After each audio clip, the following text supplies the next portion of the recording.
Hey everybody, this is Todd. And I'm Jill. And welcome to the Soulful Creator Podcast. Welcome back, everybody. Welcome back. What do you guys think of Jill's shirt? I'm feeling kind of... She's like... Spicy. I said it's a cheetah, but she goes, I'm not a cheetah. I'm not a cheetah. Cheater. I'm a cougar. She's a cougar. I'm embracing all the parts of myself. Yes, I love... That's what this is about. I love this shirt. I love it so much. Rawr. All right. Today, we're going to talk about embracing the shadow parts of ourselves. Yes. This is a new concept to me. Okay. Before I met Jill, is that we all grow up thinking there's certain things wrong with us, right? Or we feel we've done certain things that maybe we're really ashamed of, or and all that. A lot of guilt, right, that comes from that place for a long time, right? And so when I started talking to Jill about all these things, it's like we have to. What I learned is like, you know what? You need to embrace all those things about you because they are you, right? Regardless of if they're good, bad, or ugly, or whatever in between, they are parts of you. And that was a big thing for me, to embrace and not be ashamed or not be, but because it was all for my good. It was something that helped me get to me where I was today, where I've been today. So. Yeah, because we can't be better unless we know. We have to learn better, right? And before we have to know better, we have to learn and know better before we can become better. Right. And I think you are talking about that we have these shadow parts of ourselves, and I just wanted to make the correlation that the shadow part of the soul is the human. So the human is part of you. Yes, absolutely. It's the exact yin. It's the yin and the yang, right? So the yin is the soul, is the polarity of the pull, right? The light, the pull.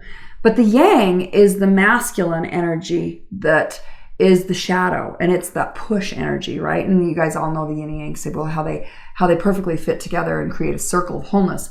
So there's this reuniting the human with the soul is really saying, I'm gonna love the human experience, even if it is dark, even if it's painful, even if it makes me forget who I am and I don't know my worth as a soul, and even if I, for a temporary time, identified with me being not enough, the I shoulds, the shouldn'ts, the I can'ts, right? That all that energy that I'm not enough, and the rules and the structure and the shame and the blame, it's a lame game. Shame and blame. Brene Brown talks about shame a lot. But how do we learn as spiritual beings without the dark parts of ourselves? And that's why they're called shadow parts, okay? Because there's that swing of the spectrum of opposition between light and dark, right? Everything in opposition in the physical realm. We're living in duality. The reason we live in duality is because that contrast is what helps us learn. And so if we don't ever feel bad and painful, then how do we ever feel good and feel passion and love, right? How do we appreciate the moment of feeling good if we haven't dove down into that darkness and felt bad and felt the lower, heavy vibrations of I'm not enough? So we kind of had to go through the human roller coaster ride and say, you know what, oh my gosh, it hurts so bad. I'm not enough, and this is our teenagehood. I'm not enough. I want to be part of the crowd. I just want to be accepted in the group, the clique. We go there before we come out the other side in our 50s is that I am everything. Sassy cougar, Ooh, sassy cougar. Cheetah? Whatever. Cheetah. I'm not a cheetah. No. Is this cheetah or cougar? cougar? Whatever. I'm not a cheater anymore. Anymore. Oh. Speaking of okay. shadow parts, so we can't really be in our truth, right? And on that pathway, that trajectory towards truth and abundance. Yeah. Until we first learn what truth is not, what love is not, right? Well, I think a lot of it, again, it comes from our religious upbringing, right? Is that we're taught to be not perfect, but a lot of times we try to put out that impression that we are, like our families. I know that when I was married and raising kids, that you kind of want to put your best face forward, right, to everybody, but knowing that they didn't know that things were falling apart, right? And so there's a lot of pressure to live that perfect life, and then when you don't, there is that judgment, and you experienced that when you were obviously at a younger age. I call that front stage versus backstage. There's this part of us that when we put on our Facebook face, we put on the fake eyelashes and the hair, and us girls, we have just got so many pressures from the world. That worldly part of us, right, is that we want to fit in. We want to conform. Why? I don't know why we want to conform, because Spirit doesn't want us all to be the same. We actually are supposed to be diverse beings so that we can learn from each other. Like, we all have separate, distinct niches and gifts. But, the backstage is doing that work where, like, we really need to get vulnerable and, take the costumes off, get real with ourselves, and really discover our truth. Yeah. No, I think was the biggest thing for me, is that in discovering who I was, right, I had to accept those parts of me. And because, again, as growing up and being in a religious culture that really doesn't want to have you embrace those parts. It wants you to, stay away from those. There's just, again, a lot of judgment. There's a lot of, and I think that the reason why people have a hard time living your truth is because they're afraid of what people are going to say. That was in my case as well, is that I was afraid to tell people that's who I was. And again, we all understand that we make mistakes, but a lot of times we don't want to admit to them because we feel that, again, the judgment's going to come our way. We all have this, in this experience of what we call life, we all have these moments when we're not our best, and when we do things we wish we wouldn't have done later. If we would have known better, we would have done better. But shadow part of ourself is that human part of you that's like, come here, try this. It's really fun. You're gonna love it. Come have some dopamine. Even though dopamine doesn't last very long, like it's a spike and then you're down. It's limited. It's the limited part of us, the human part of us, that's saying, it's all about sex. It's all about as much sex as you can get. It's crazier the better,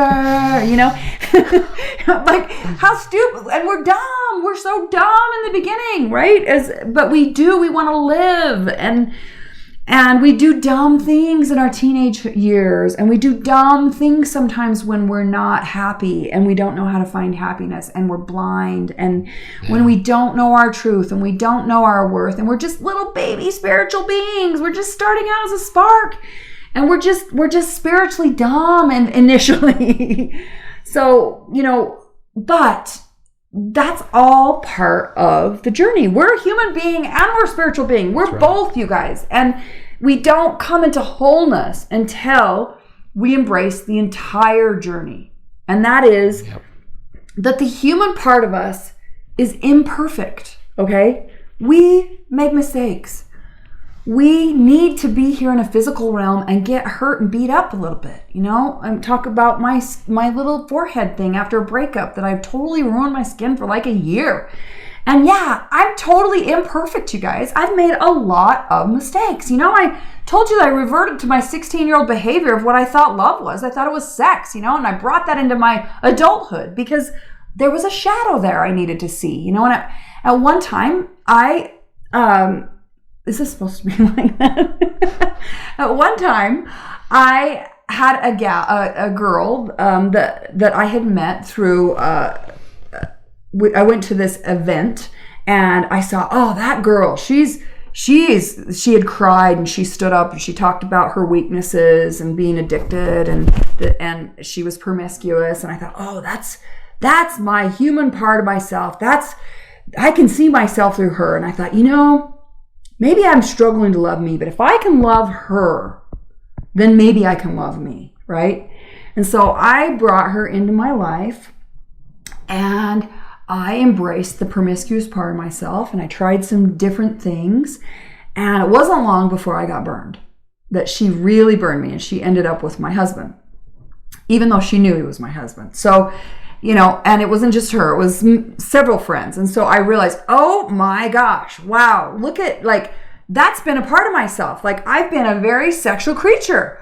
I've been, and I had to look at that from the lenses of love and say, can I embrace that part of myself and realize that I'm just highly creative? Because sex and creative energy are the same energy. Napoleon Hill talks about that. And so, through her, even though it was a really painful, I still have nightmares about it, painful experience, I would say she probably hurt me more than anybody. But it was through that really dark experience that I was able to look at myself and say, okay, I am her, she is me, we are one. And that is part of who I have been. And that is also, I can use that energy in a different way to fulfill my potential and to be a creative being and to really embrace that I am very creative. Right. Instead of funneling it towards limitation and lack and darkness, funnel that and embrace that, take that, bring that part of myself and bring it home into my heart and love it and kiss it and say, it's okay that I'm highly creative and that I'm a sexual being. I'm sorry, we all are sexual beings. Yes, at some point we have to embrace that part of ourselves because that's what's going to feed the creator part of ourselves, of being a soulful creator. I think our kids just tuned out. Yep, I think so. From Sorry, that, guys. From that part. But I totally agree with you. And again, that was a big part of me learning about me is that I need to embrace those parts. And I am not some person that is a sick person of what maybe someone has told I was before. Again, a lot of I think society does that, right? They put labels on you, or how you should act, or what you should do, right? And it's a journey of what you want to do, right? Mm-hmm. It's not a journey of what your kids think you should do. It's your journey of what you think that you should do. And I just want to share another thing, and that is that when the soul is called to the higher calling to do soul work. It's saying to hook up with soulmates or to, attract soulmates and then do that unfinished business, right? And so, obviously my ex hurt me a ton. I mean, a ton. Like times 100 what most people go through. And, to the point where my subconscious still has nightmares almost every night, and it's been 10 years. So there's been a lot of damage there that I've had to learn to do a lot of work through. And what I wanted to say is that from my highest self, I can look at someone like Todd now, and when Todd shares his stories about how he showed up in his shadow parts to his wife and the things that he did that he's not proud of and the things where he was in shame, and I get an opportunity, my ex is so toxic to me that I don't allow him into my world because it takes me back into reaction too quickly, and I choose not to go back into reaction. And so with Todd, though, I can heal those things, those situations I had with Roger, because we stopped talking when he ended up with who I thought was my best friend. I don't really want to have that conversation with him. It's just too painful. But what I can do is take what I've learned as a spiritual being, and Todd's just Roger in another body, and I can say, well, what were your heart experiences, and I see him sharing, being vulnerable about the mistakes that he made, and I can then have the opportunity to forgive Roger through Todd, if that makes sense. And so that's kind of the spiritual partnership and the work that ends up happening when we do attract a mate, where we have unfinished soul work, unfinished emotional business that we need to process while we're here in a physical body. And we can do that through a new relationship. Right. The whole concept of imperfectly perfect. Yes. I've always loved that. Yes. And that because we are part human, we are part soul, and we have to embrace it all. Yes. Right? Because that's who we are. Right. We are imperfectly perfect people, and I think once we realize that, again, we make mistakes and that we are going to learn from our life experience, that's who we are, and that we shouldn't just embrace the good side, because again, usually the bad side is what has taught us. That's the most. right. You should be thanking it, right? Because you would never ever experience, your truth, your authenticity, your greatness. How can you know happiness when you haven't learned sadness? Or right. There's a lot of things like that you have to learn the opposite to get the other side of it. Yeah, there's a song out there that I love called "Imperfectly Perfect," and it talks about I love your flaws because that's what makes you who you are. Yeah. And I can't remember, it was Adam. Do you remember his last name? It was American Idol. He was on American Idol. Something. But anyway, amazing song, "Imperfectly Perfect." You have to look it up on YouTube. But just, in conclusion, yes, the human part of us is part of who we are. And we have to embrace all those pieces of who we are. We have the spiritual being and the human being, but we're being both in this realm. It's a realm of duality. We're being human and we're being spiritual. And so, embrace the journey. For the human part of us did a lot of the hard work. It carried the pain. It carried the pain and the belief system of limitation and lack and not knowing your truth and thinking you weren't that you were not good enough and that you weren't worthy of love. And now the soul, reuniting with that soul, is bringing that part of you in and saying, I love you, human, Hugh. for doing that hard work for me. And now we can play a different game of truth, and we can now heal that part of yourself by loving that part of yourself. Okay, so the lesson is love all parts of yourself. Even the dark parts. Even the dark parts. Okay. All right, guys. All right, give us some feedback. We want to know. Feedback, subscribe, whatever Please you like say. us. Please like us. Tell people about us. Yeah, share with us. We want to help people. Yeah, we'd love to. Who knows? We're just having fun, right? We are. We're just having a blast. On the journey. All right. Thanks. Have a great day.